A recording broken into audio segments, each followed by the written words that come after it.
They have a very large crocodile over here. Let me see if we can get a quick photo of this. Let's even posted. We've got these little wire barriers here, but yeah, he's right here in the water. And I forget how long they said. He's like, I don't know, 12 feet or more. There he is. You can hardly see him though. He goes there. That was awesome.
Their primary threats in the wild are thought to be predation by introduced animals, predominantly the red fox, the feral cat. These animals evolved completely differently to Australia's wildlife. We've been isolated from the rest of the world for a long, long time. So our animals really aren't cut out to be able to survive in the presence of such an evolved predator. I would briefly summarise the Save the Bilby Fund as an organisation that's 100% focused in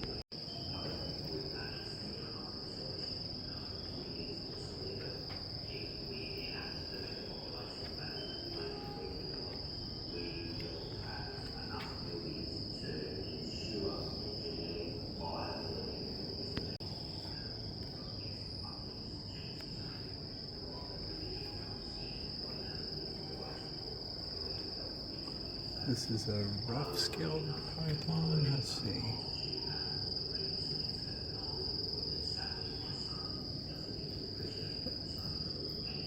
He must be on one of these rocks.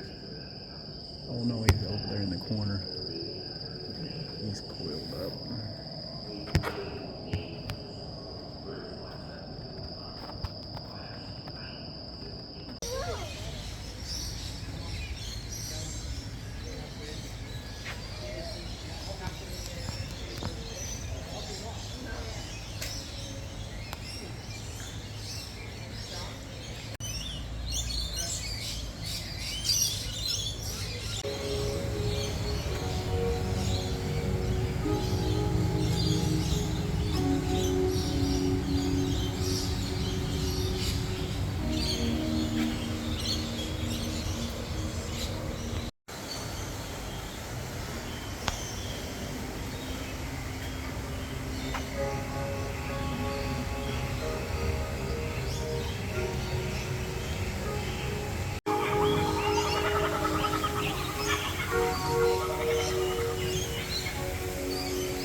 This is beautiful.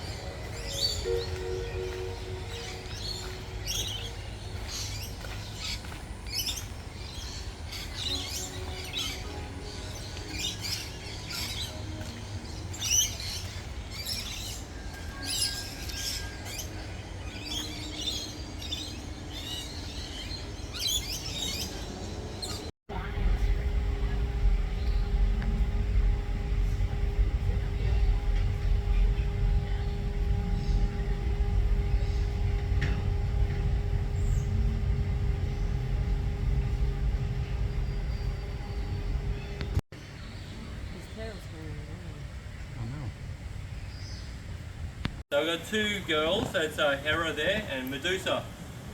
Hera. Medusa's lost. Medusa, come here. Come on. My bad. Medusa. So if you've seen the juvenile crocodiles we have in the tank behind the saltwater crocodile enclosure, that's Medusa's offspring there. So. Now you'll notice when you guys turned up, Hera, when you guys turned up I was just hiding out the back. So that's because crocodiles only have a very small amount of energy to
So they've got koalas here in a couple of areas. These guys are kind of just hanging out with the heat right now. They have another area that's got even a nice viewing platform in the back, so we'll go back and check that out in just a minute.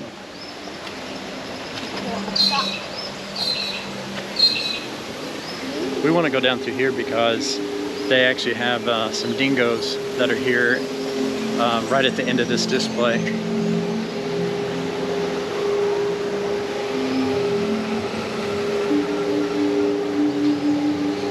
Yeah, he's just kind of hanging out here.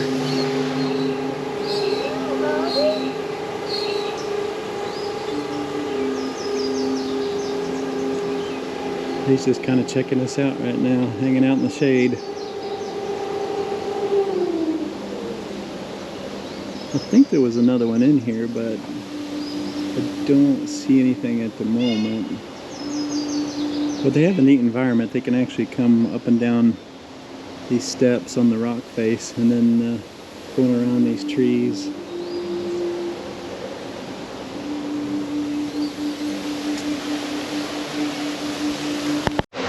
They do have a neat little interactive display here that's it's kind of motion activated. You got to kind of crack the whip and play the video game.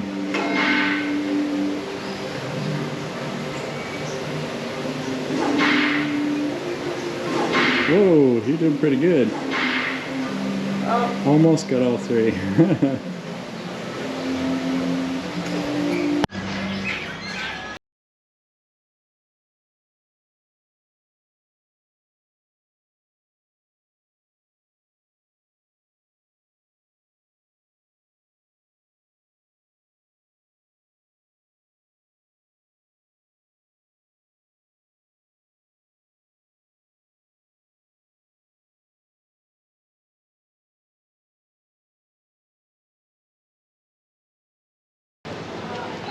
So these actually have two other things that we hadn't got to see here. It was the Tasmanian devil, and I think they had wombats here, didn't they? Maybe inside. But anyway, we'll show you the Tasmanian devil here.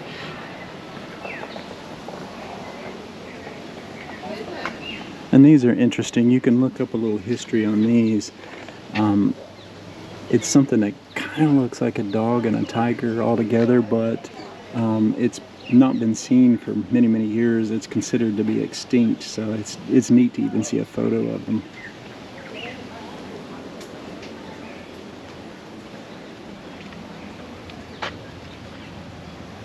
Okay, I don't see anything on this side. Let's walk over to the other side. The temperature's got a little hot, so some of these things may be looking for shade.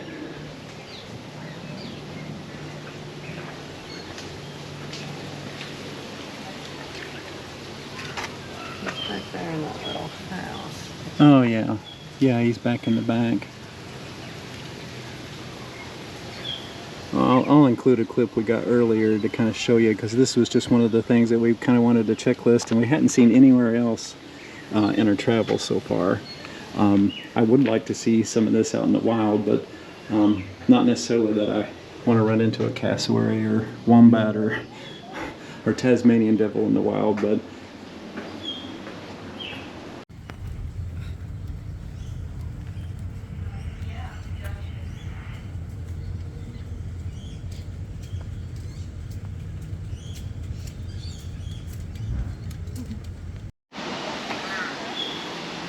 so this area in the back here has several more koala.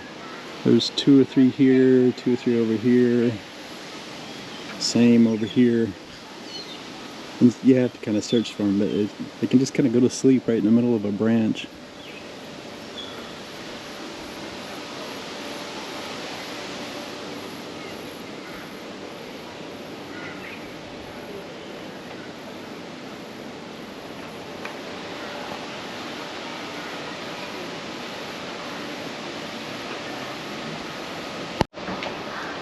So this is the section that's called the Australian After Dark, and it kind of showcases some of the wildlife that's here, mainly as, I guess, nocturnal when the sun sets.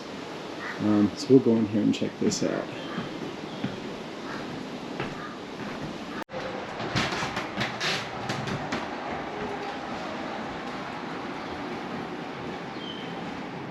And of course this is a quiet area, so we'll have to kind of whisper a little bit. And I'm not sure how much you can see here. It does take a little bit for your eyes to adjust. There's something right at the very bottom here.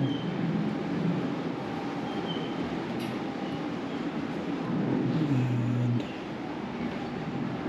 yeah, you just have to kind of take your time in this area to kind of see everything.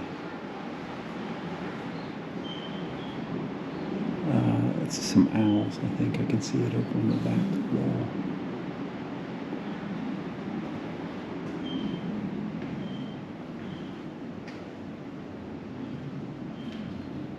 And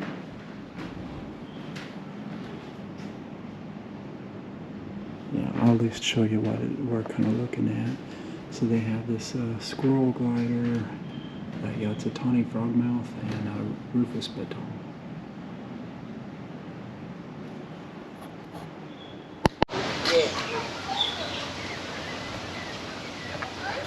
There's some close-ups of kangaroo.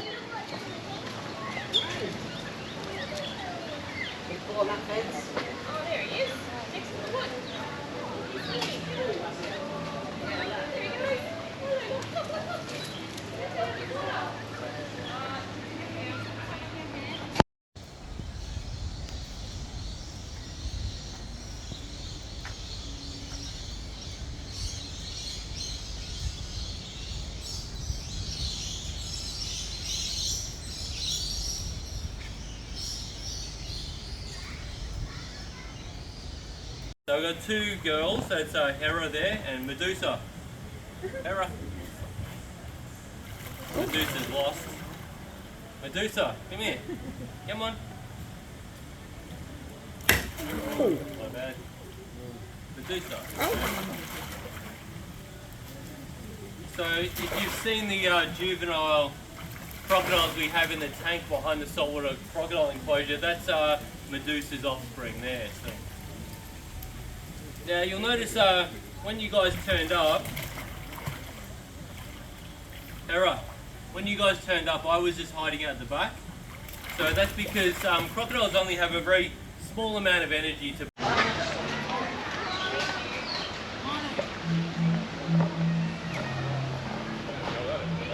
They do have a really neat cinematic experience here. It's got some of their Geographic, or National Geographic videos just around the country here. We'll take you in and show you this.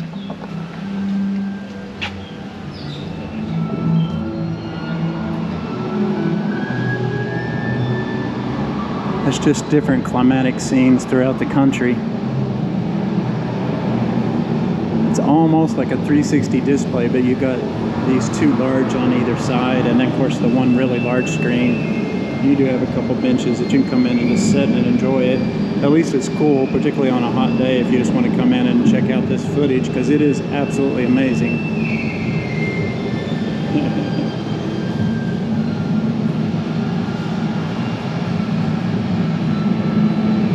And I've seen everything from water scenes to now snow and the heat of summer in the desert areas. So like I do think that this is a very long display that you could be in here for a while if you wanted to really try to see all of it.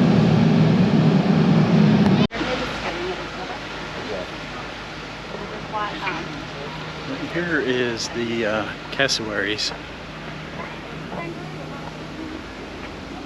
I'm a little bit in the direct light. Let's see if we can get a top-down look.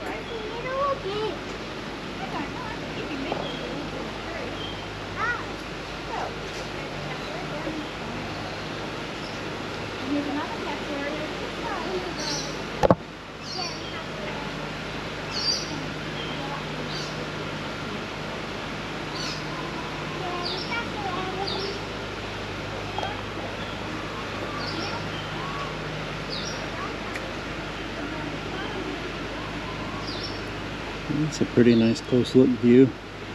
Haven't seen any of these in the wild, but they do say as you get a little closer to the northeast portion, I think that you can get to see some of these.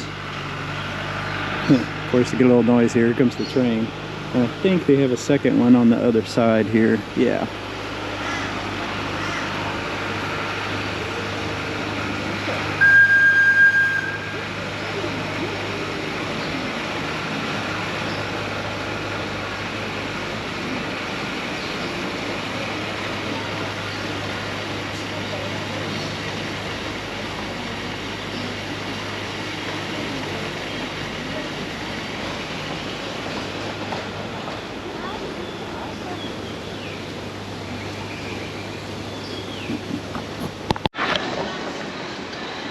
One thing that's nice about this area right here, as you come back out of the wildlife sanctuary and you come back up around the jungle ride areas, there is a really nice restaurant that's here, pretty affordable. I mean, I guess, you know, for theme park prices and stuff, but it's the Rivertown restaurant, and it's got some really cool animation that's in it.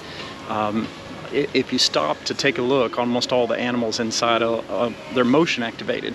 So like if you walk by the peacock, the feathers lift, or the alligator snaps. It's just things like that that makes it really neat. You can get a little view right here of the restaurant area as we walk up closely. Yeah, so you just cross over the tracks with the green light. But as far as that goes, right here, it's Jane's Rivertown Restaurant. So this was nice, particularly on a day we were actually down here to ride the coaster here, and it started raining a little bit, so we were able to go in here, get a bite to eat inside, kind of take a little shelter, then come back out and do more rides.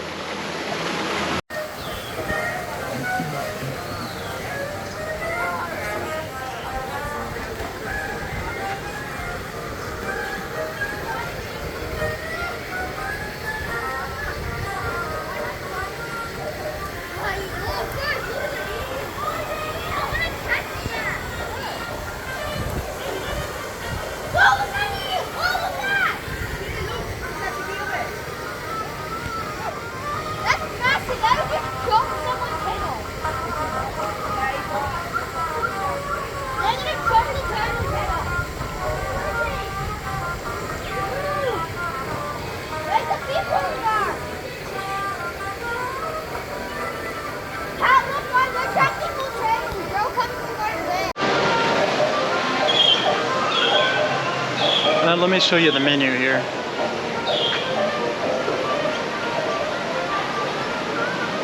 You can pause this a little bit if you need, but mostly anything from a little seafood to, they do have burgers and things like that that you can get.